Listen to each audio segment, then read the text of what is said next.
Can I ask how you feel this place of intersection is with your work as an acupuncturist and flower Mhm. essences? I'd love to hear how you see these two modalities dancing together.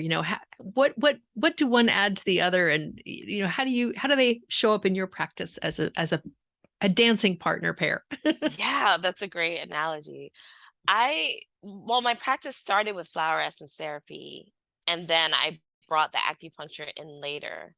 So when I'm doing my practice, I'm thinking first in terms of what flower essences are up. And then the acupuncture, it's almost like it helps to move the energy. So I think about the four layers of the subtle body. I think about the spiritual plane, the astral plane, the etheric plane, and the physical plane. And in my work, I don't do a lot of physical medicine. I'm not working for the most part directly with folks on asthma or, anything that's more of a physical disease or condition. And then people have their own spiritual practice. So then that leaves the astral body, like our thoughts and our perceptions, and then the etheric body, which is like the energy and the currents. And so I see the flower essences working more with the thought forms and more astrally, and the acupuncture moving that energy on the etheric body so that they kind of weave together in that way. So if someone is, for example, feeling like they can't speak up for themselves, we would put that in the wood element. And so I might give them trumpet vine to help motivate them to think about or to look at and explore their voice. And then I'll needle some points on the wood meridians to help bring that energy up through the throat and out into the world. So they kind of counterbalance each other. And I've had them dance together for so long that I almost can't even separate them. Like, I can't see a person just for acupuncture. I've tried. And then I'm like, "You just need some flower essences." And then I've tried to treat someone, and this has come up a lot during with COVID and seeing folks virtually, and what I ended up doing with the flower essences, and that's a lot of where the book started to take shape, was saying, "Okay, I can't give you acupuncture, but this is how you can move that meridian." And so I'm still trying to find ways to weave them together in ways that people can do on their own. Sometimes we'll bring in an essential oil and say, okay, put this oil on this point to just move that chi and move that energy.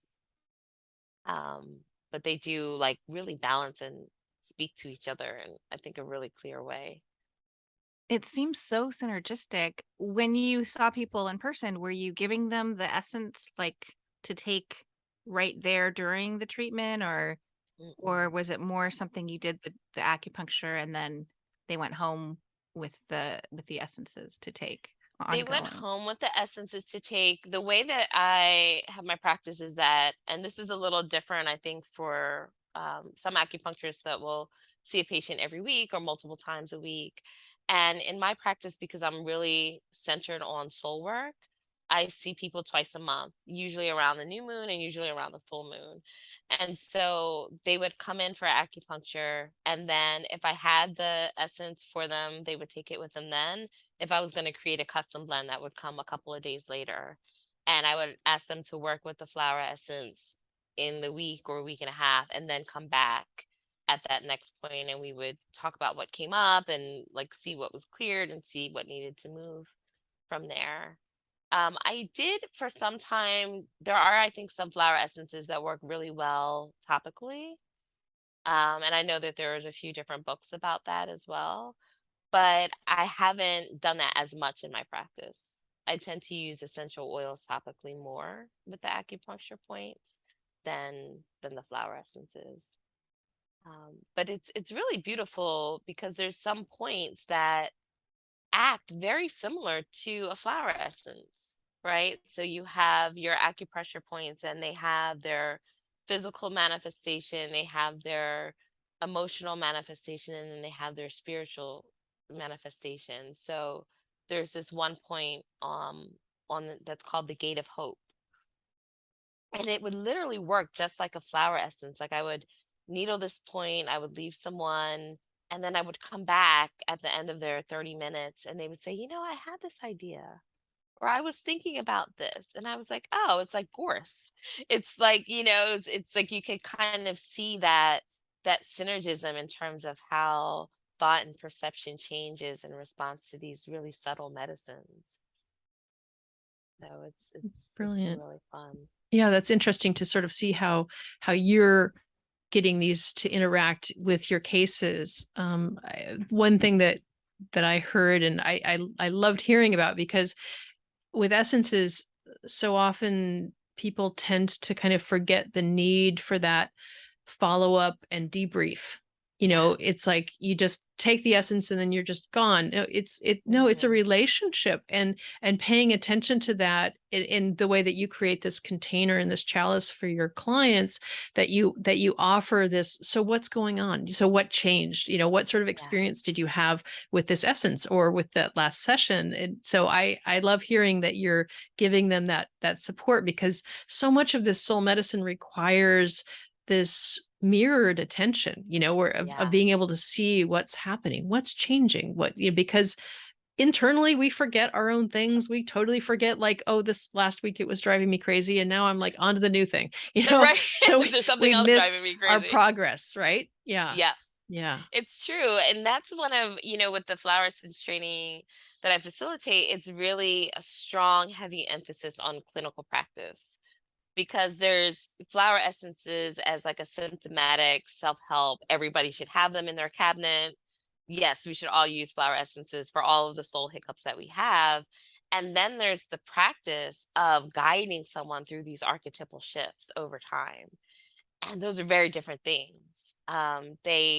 It's creating a container, it's being in relationship, these are all alchemical principles, right? You can't throw a bunch of ingredients on the table without putting them in a bowl, right? It's the same kind of alchemy of, a relationship and attention. And like you said, the mirroring and reflecting back and that listening and saying, oh, you know, that sounds like a buttercup kind of thing to say, or that sounds like a, trumpet vine kind of thing to say. And I feel like when we do that as practitioners, people can see not only the changes in their outer life, but they can see their inner change too. They can see, like, oh, I'm actually thinking and seeing things differently than I did a month ago.